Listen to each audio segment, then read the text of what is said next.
Hello, dear viewers. Namaskar. Welcome to Moksha Media. You are with Moksha Hiriyamat. Let me start something about Baalaleela Mahanta Shivayogi. Most of you have not heard the name of Baalaleela Mahanta Shivayogi. Mahanta Shivayogi was a metaphysical poet. He was a mystic. He was a anubhav, that is, he was felt experienced one. He seemed innocent in his behaviors, but had a highly matured thoughts and expressions. His life was a simple life, high thinking was his motto. He was a gifted poet. He was well known for his miracles in childhood activities. He was born in Yarnal, a village near Managuli, in the Taluka of Basavana Bhagavadi, in the district of Vijayapura, Karnataka, India, of course. He was born in about 1823 AD. Baalaleela Mahanta Shivayogi lost his parents in his childhood. At that time, the Swami of Kalvat at Mulgunda saw the child and picked it up and gave it to Chinnamallikarjunaya and Annapurnamba Hiriyamat of Almatti, who did not have any children. So they adopted the child and fostered it. Swamiji of Kalmat named that boy as Baalasivayogi. Baalasivayogi learned at Ainur Shale. That is, this Ainur Shale means a school attached to a mutt or a temple in which a Veerashaiva Swami would generally be a teacher. Now the school system is different, but in olden days the Ainur Shalas were very famous and well known, and they taught everyone how to live, how to think, what to do, what not to do. And they also instilled the morality in the minds of the students at that time. So they tried their best to instill the minds of the students with the thought of simple living and high thinking, which is forgotten nowadays. Of course, but Baalaleela Mahanta Shivayogi learned in that Ainur Shale. But he was not happy. He did not show interest in earthly school. So he left the place and went in search of his guru. He wandered here and there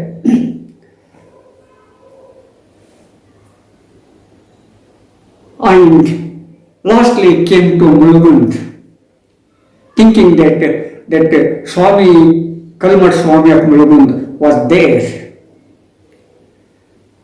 He wandered.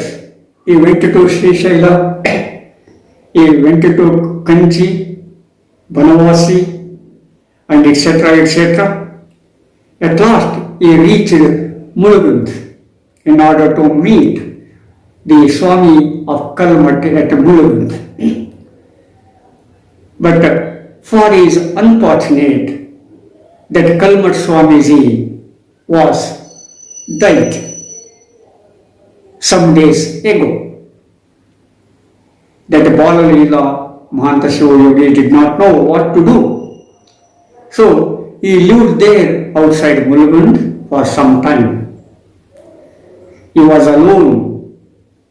He spent his days in meditation and in order to realize the worldly affairs, worldly things and other things. Meanwhile, a Swami, a Jagadguru of Chittadurga, I think, picked him up and made him the head of Kalmat of Mulugund. And then onwards, that Baalaleela Mahanta Shivayogi became the head of Mulugund's Kalmat.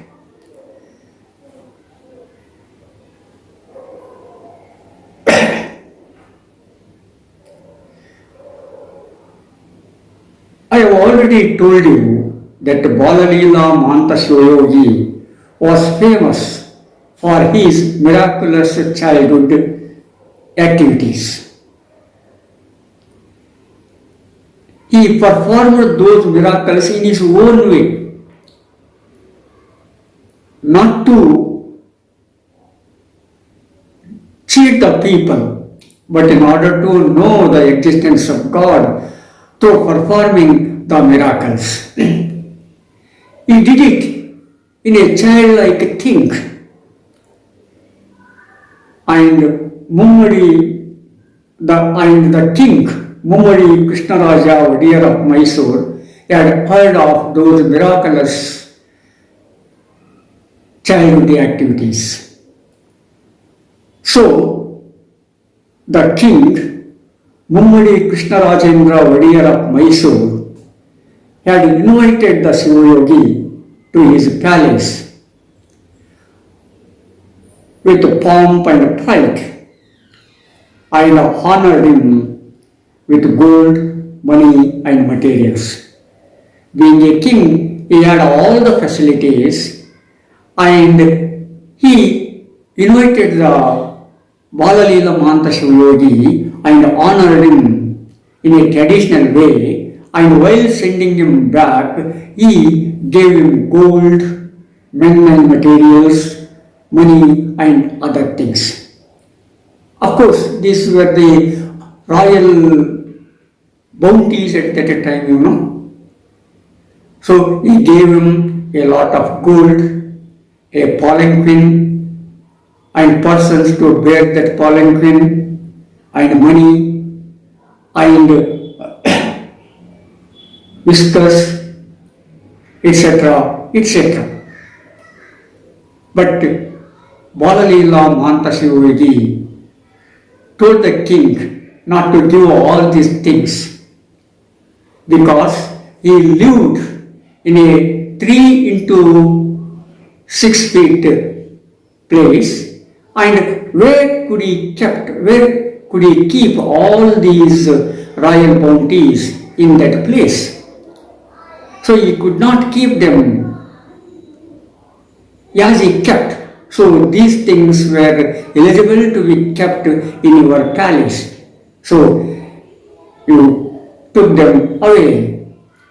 But he did not want to insult the king, because if he did not take those bounties, automatically king would think otherwise. So he told the king he did not want to insult him, and he told the king that he would take only the yash guard from the king. So that Baalaleela Mahanta Shivayogi at last took yash guard from Mummadi Krishnadevaraja Vadiyar of Mysore, and he left the place. But in the meanwhile, that Mummadi Krishnaraja Vadiya of Mysore requested the Baalaleela Shivayogi to tell his story. Then the Shivayogi replied it in his own way. He revealed his story in the form of a poem. Here, I would like to quote some of those lines. Listen, O king, you are where your country is. Listen, O king, you are where your country is. Burial ground, the home of mine. The burial ground, the home of mine. Thou tied me with your men and material like a thief. Bachelor Brahma, I, you the all-pleasured Brahma. Bachelor Brahma, I, you the all-pleasured Brahma. What can I say to a realized king? What can I say to a realized king? Outwardly thou art happy, inwardly happy not. Mysore, the pieces of Mysore. Mysore, the pieces of peace. You think of that Mysore.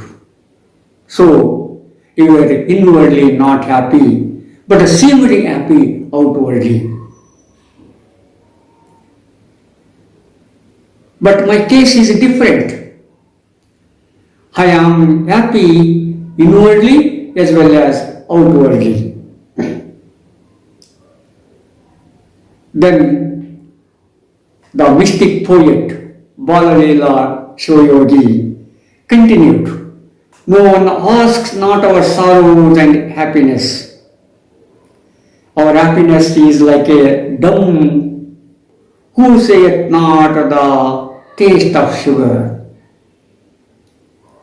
So, sometimes no one could ask their life, their sorrows and happiness. And it was like the dumb who tasted the sugar but could not tell it to others. Because he was a dumb, he could not talk. So, the lives of the mystics were like that. Our sorrow is like a scorpion-bitten thief. Listen, O king, our life a hallowed one. O king, listen, a 3.5 place in which I liveth. Where could I place the royal donated chariot, palanquin, umbrella, and fly whisk? Then he told the king, he lived in a 3.5 place. So the place was very small. That much was enough for him. And in such a place he lived. But king, you had given to me the royal chariot, palanquin, umbrella, and fly whisk. Where could I keep all these things in that small place? So that is why these things were not eligible to be kept in my place. They are not good to me, so you could take away to your palace and keep them in your palace. So that he told the king,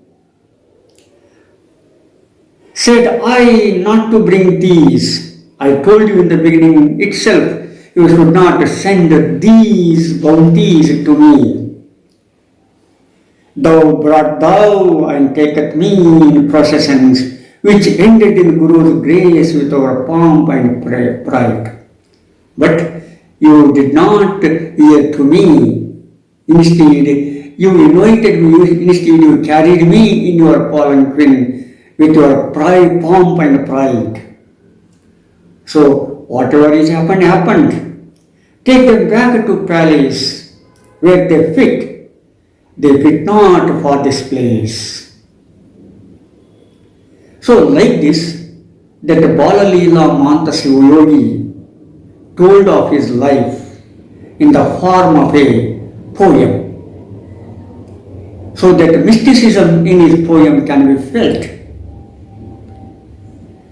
The felt experienced thing can be felt here. So there are also some well-known lines. They are, father thrashed for wisdom, people thrashed for badness. So whenever a father beats his son or daughter, it is for wisdom, it is for sake of their welfare, it is for sake of their safety. But when the children are thrashed for badness, or when people thrash the children, they thrash it for badness. That is the difference between the thrashing of a father and thrashing of the people. Don't make us rich, otherwise you would be forgotten. So, if you make the mystics rich, they would forget you. The God will not make you remember. They would not remember the God. That is why don't make them rich. Don't interfere in the simple lives of these mystics. So one who fears not of elephant could fear of sheep. So these mystics could not fear of anyone. Even they could not fear of elephant. When they could not fear of elephant, they could fear of a sheep.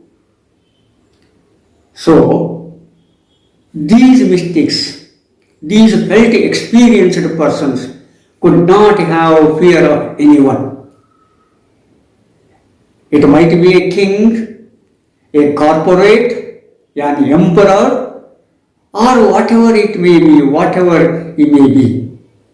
They were not feared of those fellows, except the God. They feared of God, but not these fellows. So king, you should understand this and you should behave properly. Like this, that Baalaleela Mahanta Shivayogi expressed his story to the king Mummadi Krishnarajendra Vadiyar of Mysore in the form of a poem, which is very fantastic, which makes a man a real human being. Of course, like this, Baalaleela Mahanta Shivayogi composed so many poems. But I have read one or two of them. Whatever he composed, it is composed in the language of Kannada. But I have translated it from Kannada to English in order to show the mysticism in the poems of Baalaleela Mahanta Shivayogi. But most of the literary historians have not traced this. They have not known the existence of these mystic poets except some.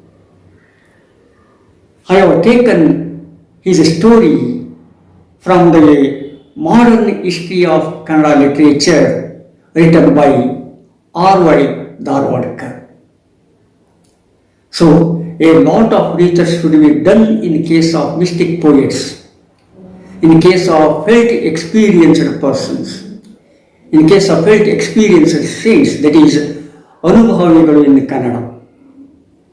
So, a lot of research without bias should be done in case of these Anubhavigalu, these felt experienced saints who devoted their life for the sake of people, for the sake of society. They would become an exemplaries of society. That is what we can see in Baalaleela Mahanta Shivayogi. Share and subscribe. See you in the next episode. Thank you. Namaskar.